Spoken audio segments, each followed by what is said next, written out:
तो सारी हदें पार हो गई हैं दोस्तों।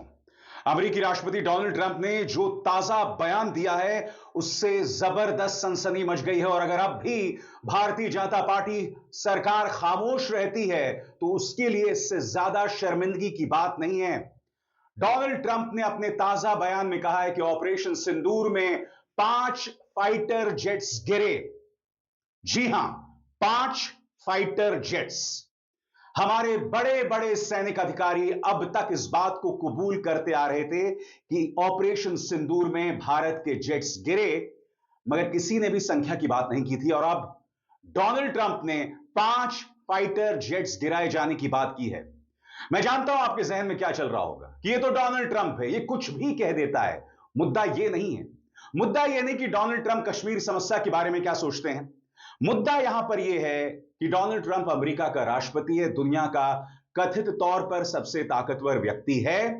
और सबसे बड़ी बात, वो एक बहुत ही स्पेसिफिक मुद्दे की बात कर रहा है, एक बहुत ही खास मुद्दे की बात कर रहा है।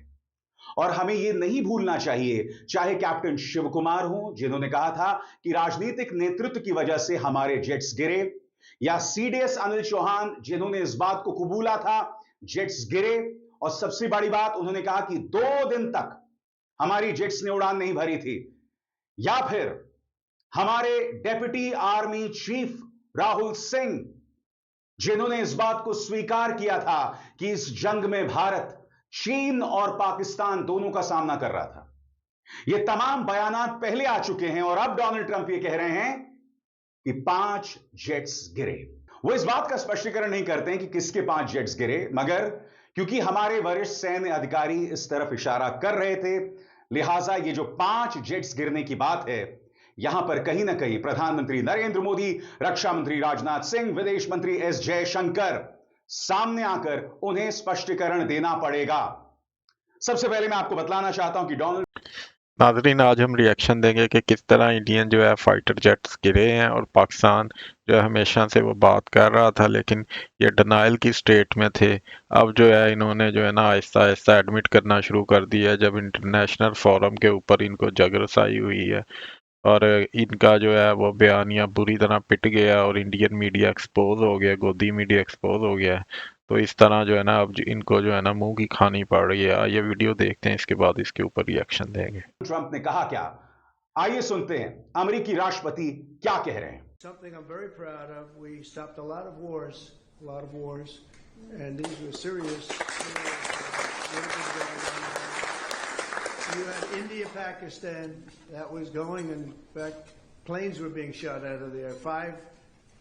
Four or five, but I think 5 jets were shot down actually. And Lindsay, that was getting worse and worse, wasn't it? That was looking like it was going to go. These are two serious nuclear countries, and they were hitting each other. You know, it seems like a new form of warfare. You saw it recently when you looked at what we did in Iran, where we knocked out their nuclear capability, totally knocked out. That it's going to be gone for a long time. But there seems to be a hit and then another hit, a hit and another hit. It's a different thing. But India and Pakistan were going at it, and they were back and forth, and it was getting bigger and bigger, and we got it solved through trade. We said, you guys want to make a trade deal? We're not making a trade deal if you're going to be throwing around weapons and maybe nuclear weapons, both very powerful nuclear states. वैसे दोस्तों, अमेरिकी राष्ट्रपति Donald Trump क्या कह रहे थे उसका हिंदी में अनुवाद मैं आपको लगातार दिखा रहा था, मगर एक बार फिर मैं आपको बता दूं कि उन्होंने क्या कहा, और इससे आपको पता चलेगा कि इसके क्या मायने हैं। डोनाल्ड ट्रंप के शब्दों में, हमने कई बड़े युद्ध रोके और ये बहुत सीरियस थे। इंडिया और पाकिस्तान का मामला चल रहा था, फाइटर प्लेन गिराए जा रहे थे। मुझे लगता है 5 जेट्स गिराए गए थे। ये 2 न्यूक्लियर देश हैं और एक दूसरे पर हमला कर रहे थे। ये जैसे एक नई तरह की जंग लग रही थी। आपने हाल ही में ईरान में भी देखा, हमने वहां उनकी न्यूक्लियर कैपेसिटी पूरी तरह खत्म कर दी, लेकिन इंडिया और पाकिस्तान आमने सामने थे और ये सब बढ़ता जा रहा था। फिर हमने इसे ट्रेड के जरिए सुलझाया। हमने कहा, अगर तुम ट्रेड डील चाहते हो तो ये हथियारों से खेलने की बातें बंद करो, न्यूक्लियर हथियारों की धमकियां भी, क्योंकि दोनों बहुत ताकतवर न्यूक्लियर देश हैं। शायद 24वीं बार डोनाल्ड ट्रंप ने भारत और पाकिस्तान को एक पैमाने पर रख दिया है। पाकिस्तान जो कि डी फैक्टो एक आतंकवादी राष्ट्र है, भारत जो उसका पीड़ित है। सबसे बड़ी बात, उन्होंने एक बार फिर भारत की अस्मिता को चुनौती दी है, यह कहते हुए कि मैंने व्यापार का झुनझुना दिखाया और जंग रुक गई, वो भी 3 दिनों में। क्योंकि उस वक्त भी कई रक्षा जानकार ये सवाल उठा रहे थे कि जब हम अपने मन मुताबिक लगातार पाकिस्तान के सैन्य ठिकानों पर प्रहार कर रहे थे, तो 3 दिन में हमने जंग क्यों रोक दी? ये सवाल लगातार उठाए जा रहे थे, मगर आज तक प्रधानमंत्री ने इसका कोई जवाब नहीं दिया। मैं फिर आपसे पूछना चाहता हूं कि अब भी रक्षा मंत्री राजनाथ सिंह को खामोश रहना चाहिए, विदेश मंत्री एस जयशंकर को खामोश रहना चाहिए? क्या आपका काम मिस्टर जयशंकर सिर्फ लेजर आइज मीम्स के लिए रह गया सीमित? और प्रधानमंत्री, अब तो आप बिहार की चुनावी सभाओं में लग गए हैं और वहां पर आप ऑपरेशन सिंदूर के नाम पर एक बार फिर राजनीतिक रोटियां सेकेंगे, मगर यहां डोनाल्ड ट्रंप क्या कह रहे हैं कि 5 जेट्स गिर गए। स्पष्टीकरण दीजिए किन 5 जेट्स की वो बात कर रहे हैं। और यह मुद्दा आज मैं इसलिए उठा रहा हूं क्योंकि मैं अब आपको बताना चाहता हूं कि हमारे 3 वरिष्ठ सैन्य अधिकारियों ने बार बार इस तरफ इशारा किया था। सबसे पहले इंडोनेशिया में कैप्टन शिव कुमार, जो कि हमारे डिफेंस अटैचे हैं, इनका बयान बहुत कुछ कहता है। इन्होंने यह तक कहा कि राजनीतिक नेतृत्व की वजह से हमारे जेट्स गिरे, हमारे प्लेन्स को नुकसान हुआ क्योंकि हम उनके मिलिट्री ठिकानों को निशाना नहीं लगा पाए। सुनिए कैप्टन शिव कुमार ने दरअसल कहा क्या। इंडोनेशिया में इंडियन डिफेंस अटैचे के तौर पर तैनात कैप्टन शिव कुमार के ऑपरेशन सिंदूर पर दिए गए प्रेजेंटेशन के दौरान कहा गया, हमने ऑपरेशन सिंदूर के दौरान कुछ विमान खोए क्योंकि हम पर पॉलिटिकल लीडरशिप का दबाव था कि पाकिस्तान के मिलिट्री ठिकानों पर हमला नहीं करना है। इसके बाद हमने रणनीति बदली और उनके मिलिट्री ठिकानों पर हमला किया। ऐसा कहने वाले वे पहले सरकारी अधिकारी थे। सबसे बड़ी बात, राजनीतिक नेतृत्व यह तय कर रहा था कि पाकिस्तान के मिलिट्री ठिकानों को निशाना ना बनाया जाए, जिसका खामियाजा हमारे जेट्स ने भुगता। तो सबसे बड़ी बात, राजनीतिक नेतृत्व ऐसा क्यों सोच रहा था? और फिर आपने यू टर्न क्यों लिया? क्यों आपने हमारी सेना की बात नहीं सुनी? सबसे बड़ी बात, जब एक जंग चल रही होती है तो सेना को फैसला करना चाहिए। कैप्टन शिव कुमार राजनीतिक नेतृत्व पर ठीकरा फोड़ रहे हैं हमारे विमानों के गिराए जाने का। और मैं आपको याद दिलाना चाहूंगा क्या कहा था सीडीएस अनिल चौहान ने, जनरल अनिल चौहान ने। उन्होंने इस बात को स्वीकार किया था कि हमारे जेट गिरे थे। उन्होंने यह तक कहा था कि 2 दिन तक फिर हमने उड़ान नहीं भरी थी। और फिर वो ये भी कहते हैं कि पाकिस्तान और भारत का जो सैनिक नेतृत्व है, उन्होंने परिपक्वता का परिचय दिया। इसका जिक्र पहले मैं अपने शो में कर चुका हूं। उस वक्त सीडीएस अनिल चौहान ने क्या कहा था, एक बार फिर सुना जाए, गौर किया जाए। पहली बार किसी सीनियर भारतीय अधिकारी ने यह माना कि ऑपरेशन सिंदूर की पहली रात भारतीय वायुसेना के फाइटर जेट्स गिराए गए थे। यह ऑपरेशन पहलगाम आतंकी हमले के बाद भारत ने शुरू किया। जनरल चौहान ने इन शुरुआती नुकसानों को स्वीकार किया और कहा कि यह कुछ रणनीतिक गलतियों की वजह से हुए। हालांकि उन्होंने यह साफ नहीं किया कि कितने जेट्स गिरे थे, लेकिन पाकिस्तान के 6 भारतीय जेट्स गिराने के दावे को उन्होंने बिल्कुल गलत बताया। उन्होंने जोर देकर कहा कि मुद्दा यह नहीं होना चाहिए कि कितने जेट्स गिराए, बल्कि यह समझना जरूरी है कि यह नुकसान क्यों हुआ और बाद में उन गलतियों को कैसे। अब यहां पर सीडीएस अनिल चौहान यह कह रहे हैं कि कुछ रणनीतिक गलतियां हुई। किसकी वजह से हुई? और सबसे बड़ी बात, इसमें राजनीतिक नेतृत्व का कितना बड़ा हाथ था। दूसरी बात, ऑपरेशंस, हवाई ऑपरेशंस कुछ देर के लिए रोके गए। इस बात को किसी और ने नहीं, सीडीएस अनिल चौहान ने कबूला था। अगर आप भूल गए हैं तो एक बार फिर आपके सामने, इंडियन एयरफोर्स ने नुकसान के बाद 2 दिन तक अपने सारे फाइटर जेट्स नहीं उड़ाए। इन नुकसानों के बाद भारतीय वायुसेना ने करीब 2 दिन तक अपने पूरे स्तर पर ऑपरेशंस रोक दिए थे। इस दौरान रणनीति की समीक्षा की गई और उसमें सुधार किया गया। जनरल चौहान ने ब्लूमबर्ग को बताया, हमने जो रणनीतिक गलती की थी उसे पहचाना, सुधारा और फिर 2 दिन बाद दोबारा पूरे जेट्स उड़ाए। इस बार लंबी दूरी से टारगेट किया। इस ऑपरेशनल ब्रेक के दौरान कुछ एयरक्राफ्ट्स को होल्ड पर रखा गया, जिससे आईएएफ को फिर से खुद को संगठित करने और पाकिस्तान के अंदर गहराई तक सटीक हमला करने का मौका मिला, जिससे उनकी मजबूती और लचीलापन साफ दिखा। और सबसे बड़ी बात, जनरल चौहान ने यह तक कहा कि पाकिस्तानी मिलिट्री नेतृत्व ने मैच्योरिटी का परिचय दिया, परिपक्वता का परिचय दिया। उनके बयान के इस तीसरे पहलू पर भी गौर किया जाए, जिसमें वो कहते हैं पाकिस्तान की सैन्य लीडरशिप समझदार और संतुलित रही। गौर किया जाए, जनरल चौहान ने माना कि टकराव के बावजूद दोनों देशों ने समझदारी और परिपक्वता दिखाई और हालात को न्यूक्लियर युद्ध तक नहीं पहुंचने दिया। उन्होंने रॉयटर्स से कहा, ऑपरेशन सिंदूर के हर चरण में मैंने देखा कि दोनों पक्षों ने अपने सोच और कार्रवाई में काफी संतुलन दिखाया है। उन्होंने इस बात को खारिज किया कि कोई भी पक्ष न्यूक्लियर हथियार इस्तेमाल करने के करीब था। साथ ही उन्होंने यह भी बताया कि दोनों देशों के बीच बातचीत के रास्ते खुले रहे, जिससे हालात को संभालने में मदद मिली। और सबसे बड़ी बात, जिस बात का जिक्र नेता विपक्ष राहुल गांधी आज से नहीं कई सालों से कर रहे हैं कि भारतीय जनता पार्टी सरकार की जो एक बहुत बड़ी नाकामी रही है कि उनकी वजह से पाकिस्तान और चाइना एक साथ आ गए हैं। और अब तो भारत को घेरने के लिए सिर्फ पाकिस्तान और चाइना नहीं, बांग्लादेश, पाकिस्तान और चीन एक साथ आ गए हैं। ऑपरेशन सिंदूर में अजरबैजान और टर्की जैसे देश पाकिस्तान के साथ खड़े हुए थे। हमारे साथ खुलकर एक भी देश ने हमारा समर्थन नहीं जतलाया, क्योंकि हमारे यहां प्रधानमंत्री से लेकर मुख्यमंत्री आदित्यनाथ से लेकर हेमंत बिस्वा शर्मा तक लगातार सभी मुसलमानों के खिलाफ जहर उगलते हैं। लिहाजा कोई भी मुस्लिम देश हमारे पक्ष में नहीं आया पाकिस्तान के खिलाफ, जबकि इनमें से कई ऐसे मुस्लिम देश हैं जो पाकिस्तान को पसंद नहीं करते हैं, क्योंकि वो ये भी देख रहे हैं कि भारत के अंदर मुसलमानों के साथ किस तरह का बर्ताव होता है। दोस्तों, बहुत जरूरी हो जाता है कि हम सुने deputy army chief Rahul Singh ने क्या कहा। उन्होंने सबसे बड़ी बात की कि हमारे कुछ सिस्टम्स काम नहीं कर रहे थे। यह बहुत बड़ी बात है। ये कौन से सिस्टम्स हैं जो काम नहीं कर रहे थे? याद कीजिएगा, हमारी वायुसेना प्रमुख अमरप्रीत सिंह ने भी यही बात कही कि रक्षा सौदों में देरी हो रही है, डिलीवरी में देरी हो रही है, जिसका नुकसान हमें हो रहा है।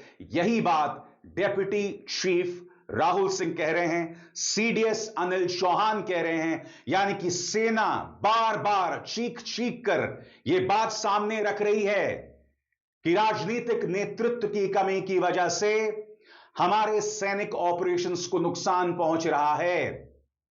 राजनीतिक नेतृत्व को जिस तरह से मुस्तैदी दिखानी चाहिए वो नहीं दिखा रहे हैं, जिसकी वजह से वॉर लाइक सिचुएशन में भारत को नुकसान हो रहा है। याद कीजिएगा deputy army chief Rahul Singh ने क्या कहा था। सबसे बड़ी बात, जो बात राहुल गांधी ने कही थी वो सही साबित हुई। सुनिए क्या कहा था। Another important thing during Op Sindoor was air defense and how it panned out. So it is good, bad. We could do a lot.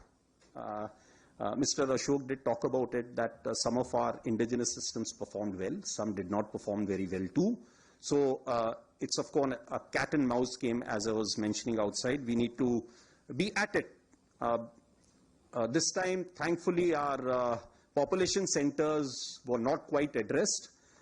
In the next round, we have to be prepared for that. And for that, more and more air defense, more and more counter rocket, artillery, drone sort of a system has to be prepared, for which we have to move very, very fast. So few lessons that I thought I must flag as far as Operation Sindoor is concerned. Firstly, one border, two adversaries.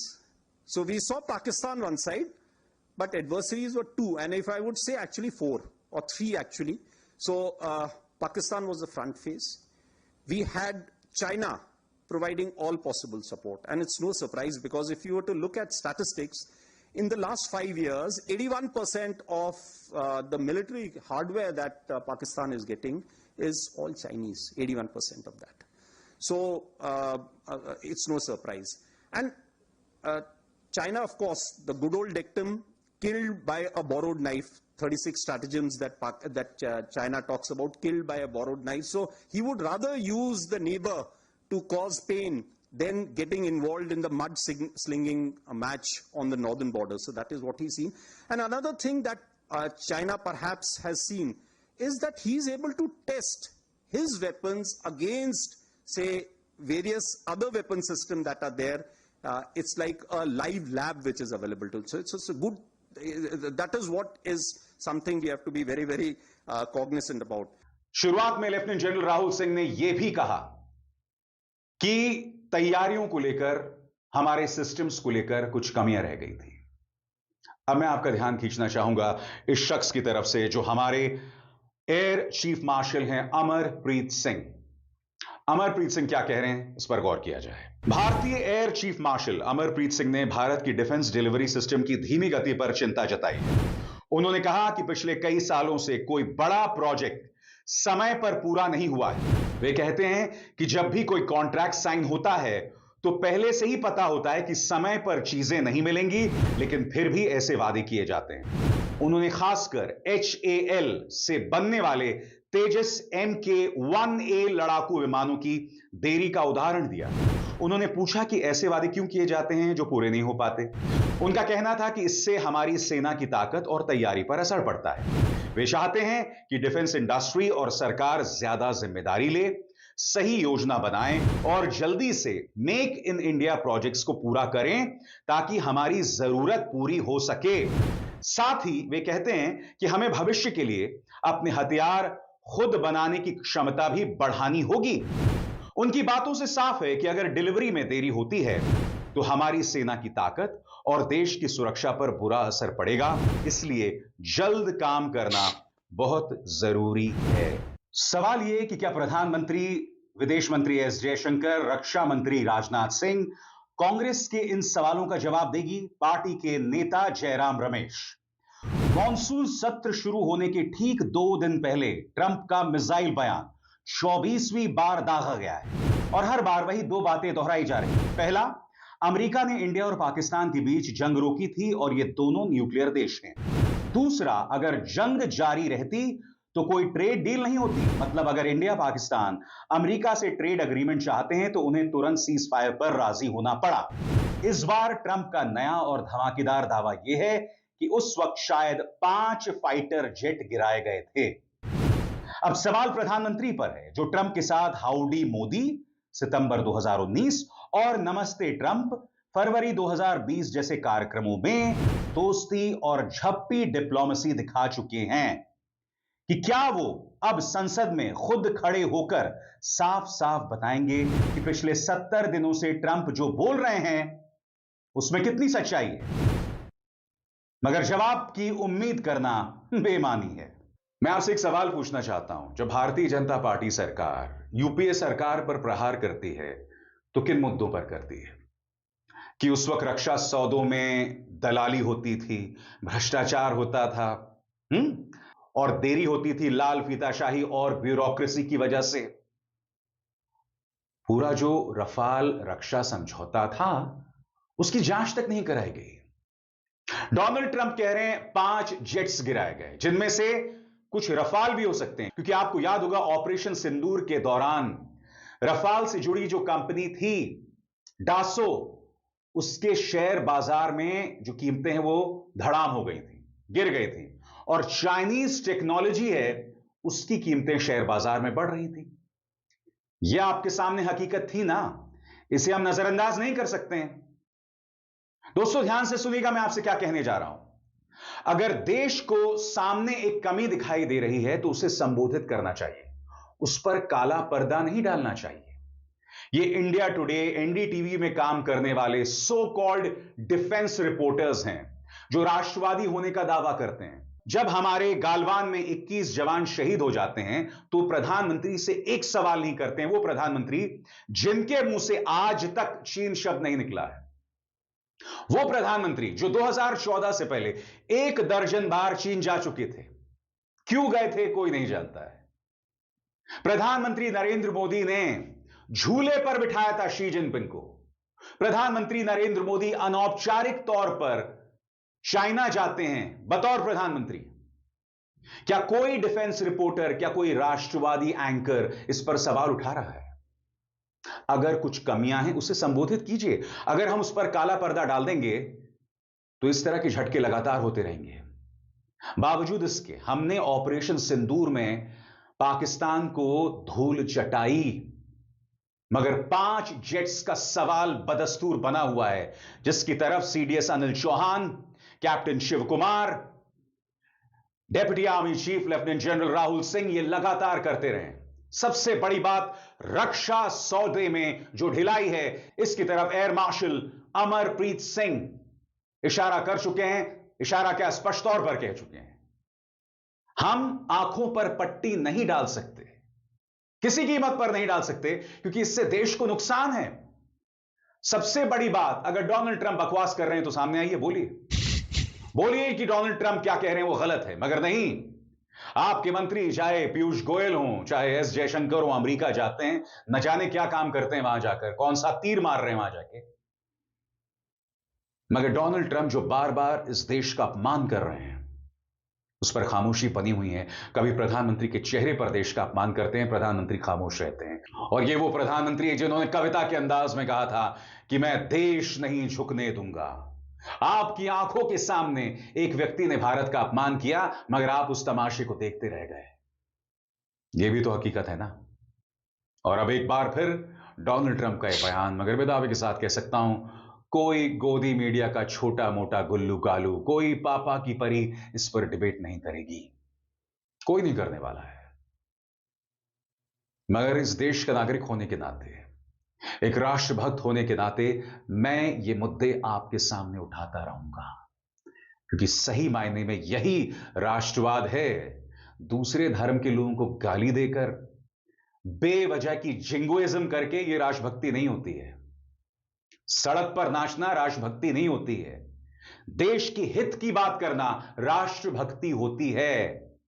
क्या यह बात आपको समझ आई? नाजरीन, आपने reaction video देखी और इसके ऊपर ये रिएक्शन है कि किस तरह इंडियन मीडिया, गोदी मीडिया को हसीमत का निशाना बनना पड़ा, किस तरह उन्होंने दुनिया के सामने झूठ बोला और उनकी कलाई खुल गई, और किस तरह जो है ना इंटरनेशनल मीडिया ने करेक्ट रिपोर्टिंग की। अब तो डोनाल्ड ट्रंप ने भी ये दुनिया में वाजे कर दिया कि किस तरह 5 जो है ना फाइटर जेट्स इंडिया के गिरे हैं।